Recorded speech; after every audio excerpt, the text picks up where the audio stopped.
আজি ভাবিছোঁ একেবাৰে চিম্পলকৈ আৰু লগতে একদম কম টাইমত বনাব পৰা এটা পুডিং দেখাওঁ বুলি। বহুত বেছি ইজি হয় আৰু খাবলৈ বহুত বেছি টেষ্টি হয়। এইফালে লৈ ল'লোঁ মই 2টা ডিম, লগতে এইফালে লৈছোঁ আমুল গোল্ডৰ গাখীৰৰ পেকেটটো।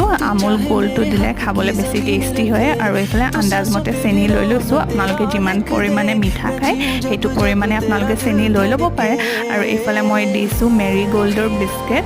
আপোনালোকে বেলেগ বিস্কেটো ল'ব পাৰে। আৰু এইখিনি ধুনীয়াকৈ মিক্স কৰি লৈছোঁ। বিস্কেটটো ইমান বেছি গুড়ি কৰা নাই কিয়, কাৰণ পিছত এনেও গুড়ি হৈয়ে যাব।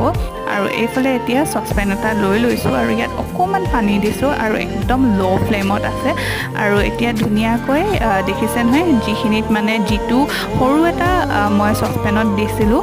আৰু এইফালে ধুনীয়া এটা পুডিং ৰেডি হৈ গ'ল। মই 20 মিনিটৰ কাৰণে ল' ফ্লেমত দিছিলোঁ আৰু আপোনালোকেও এবাৰ ট্ৰাই কৰি চাব পাৰে দেই। আৰু ইয়াৰ ওপৰত যদি আপোনালোকে